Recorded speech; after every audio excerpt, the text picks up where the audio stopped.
When it comes to things that really matter in life, I think all of us know that better is a perspective. It's very subjective.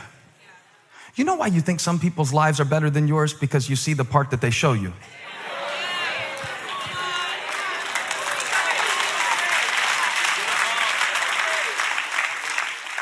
They might have a better house, but I wonder what goes on inside.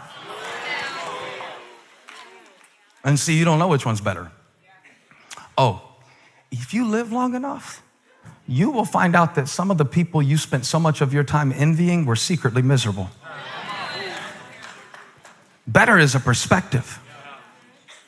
Better is not necessarily something that you can measure from what you can see with your eyes. But we all live in this world like, you gotta get the iPhone, what is it, 11 that just came out? Well, I gotta get it. I don't even like the text I get now from people on the old one. No, it's better. It's got a camera, it can see through people, it can put x-ray vision, it's better. Oh, I gotta get it, it's better, you know?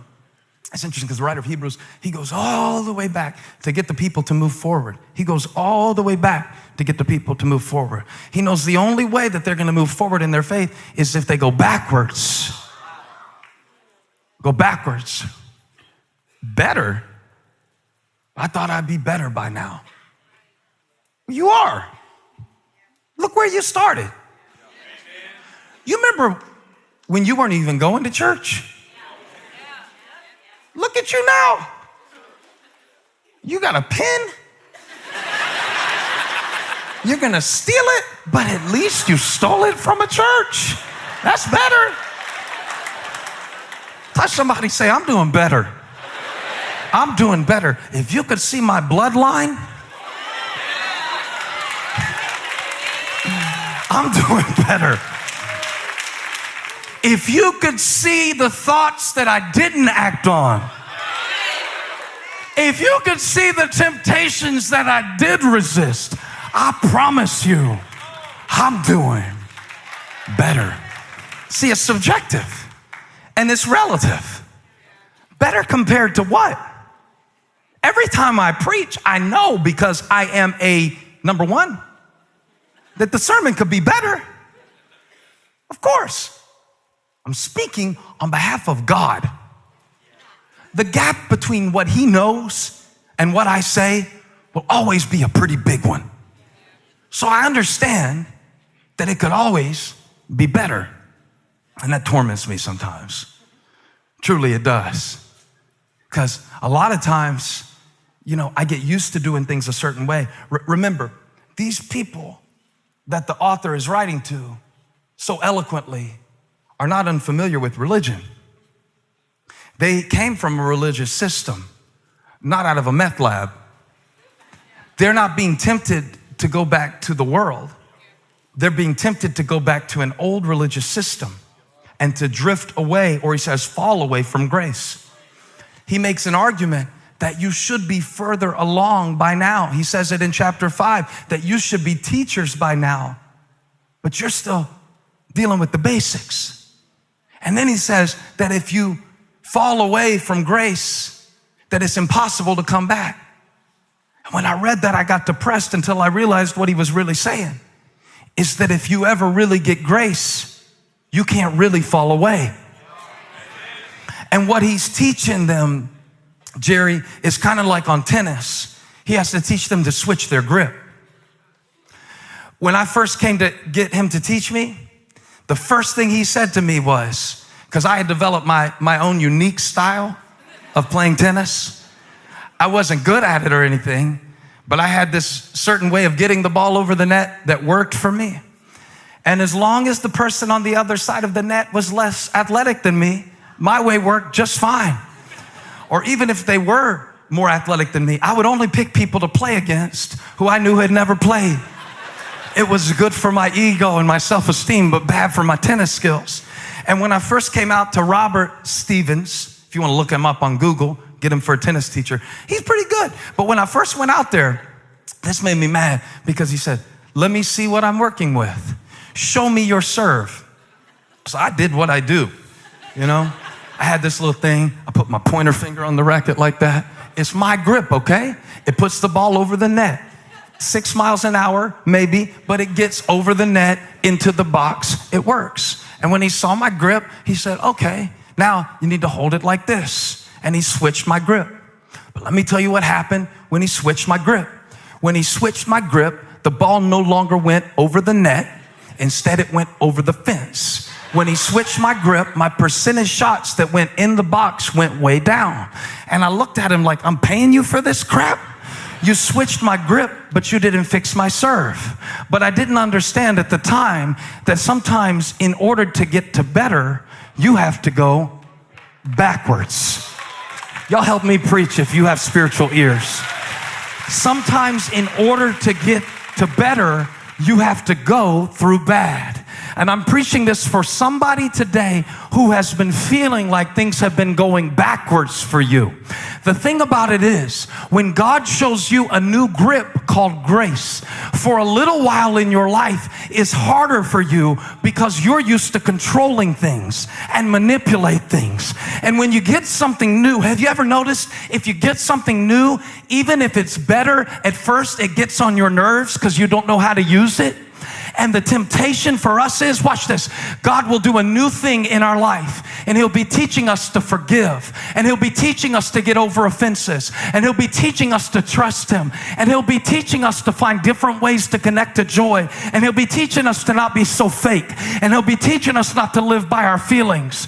But then we look at what he fixed on our grip, and we see our shot going so far over the fence, and I wonder if I would actually be better off doing it the old way than the new way. So I go back instead of moving forward into better. He said, you can't go back. You have something better. Better. When you get depressed, you stop believing that. When you get uncomfortable, you stop believing that. You start trying to grip life like you used to. We got to go backwards to get better. We got to go all the way back to get better. That means I have to be comfortable. In some seasons of my life, I'm looking in the camera because I think this is for somebody watching online. I have to be comfortable in my life to accept that sometimes loss is the way to gain. I have to be comfortable enough in my life to know that sometimes the most painful moments are the most purposeful moments. I have to be comfortable in my life to stop comparing myself so much with people who are not meant to be the standard anyway. Jesus is better. I know some of you are intimidated because you don't know if you're as good of a Christian as some of the other people in the room. But let me tell you something about being a better Christian. You know, well, they're a better Christian than me. Look, they've memorized all this scripture. They're not better at Christians. They're better at memory. They just got a better memory. That doesn't make them a better Christian. The religious people that crucified Jesus had a good memory. They could quote all 600 plus laws. They're not better than you. I wish you would tell the person next to you, you're not better than me. Not when it comes to my purpose. See, better is relative to purpose. Can I preach this? So I walked into Guitar Center and I asked Jamie behind the counter, which one is better? I was buying software for Elijah to make beats. Which one is better? He said, that depends what you want to use it for. That depends how you intend to utilize the software. Better is relative to purpose. Some of you think that everybody else is better, smarter, taller. Maybe God needed somebody short enough to fit through that door. Have you ever thought about that? Maybe God needed somebody ignorant enough to display his wisdom. Maybe God needed somebody humble enough to know that it is not I, but Christ in me.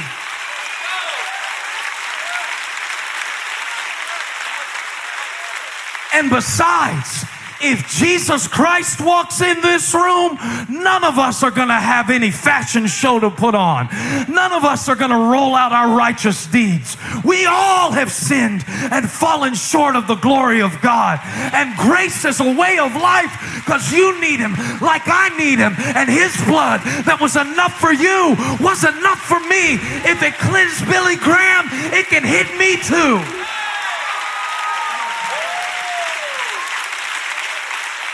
Because he's better. Because he's better. And the fact that he's better doesn't mean that sometimes life won't get worse. So we need a new definition of better. What if better is not always higher? What if better sometimes is deeper? What if better is not always a feeling? What if it's more like a foundation? What if better is not always what God is doing for you, but sometimes it's what he's doing through you?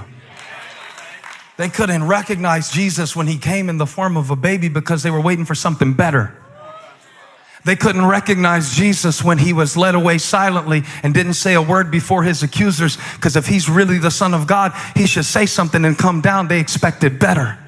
And is it possible that better is right in front of us and we don't even recognize it, so we don't receive it?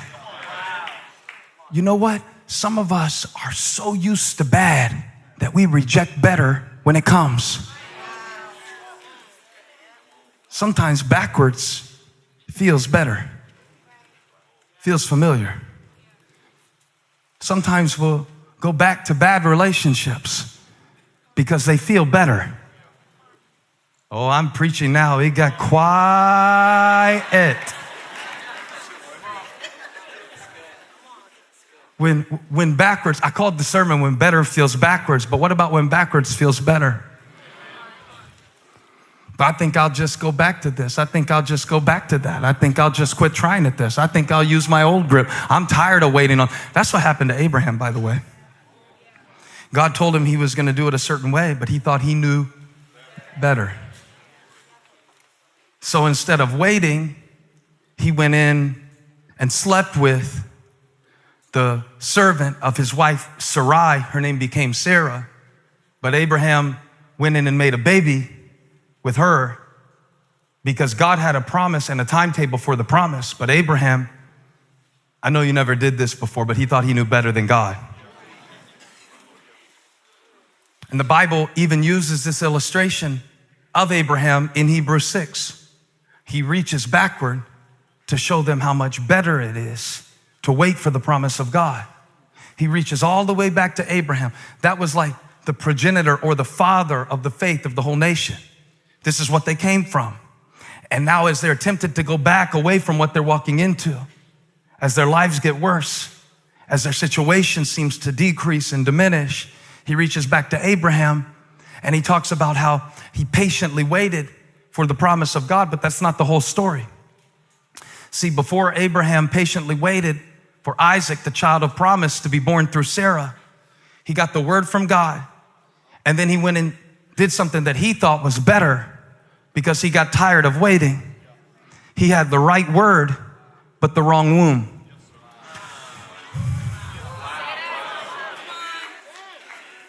And so he went in. Now, I know why he did this. Because Abraham was from a place called Ur of the Chaldeans. And so are we. Not geographically, and it's spelled differently. He was from Ur, U-R, but ours is spelled E-R. Because anything that God does in our life, all we have to do is go on our phones and find somebody who is than us. Better. Richer, stronger, happier, thinner, rippeder, cuter. This is the one that'll break your heart. You think your kids are smart, and then you get around some other kids, and you realize that your kids, by product of comparison, were better than their 3-year-old brother, but around the same age kids. It's always this temptation. You don't have to do anything but flip on a commercial, and they will be pulling you back to the land of Ur. It's better. It's better. And there are things in your life right now that you're like, it'd be so much better if. Would it really? Are you sure? Yeah. If I was famous, that would be amazing. I would be significant. If people knew my name. Oh, really? That would be better? You never saw a celebrity commit suicide? Are you sure it would be better? Is that what better really is? Well, if I had this amount of money, I wouldn't have any problems. Are you sure about that? You never met a miserable rich person? I can introduce you to a few. It's not like this is new. It's not like it's only for the church here in Rome that is being persecuted for their faith. We are all drawn back to the land of of looking around and never feeling really enough and comparing ourselves to things that were never meant to be our standard. The only standard worthy of your comparison is the full potential of Christ in you, the hope of glory. And I want to declare over some of our lives today, we don't even realize how good it already is. We are forgiven, set free, redeemed, breathing, clapping, walking, talking, examples of the miracle working power of God. I release this over your life. It's already better. You can already rejoice. You can give thanks right now for His goodness. Hey, thank you for watching. Make sure you subscribe to this channel so you don't miss a single video or live stream. And share this video with a friend. And don't forget, you can join me live every Sunday. Thanks again for watching.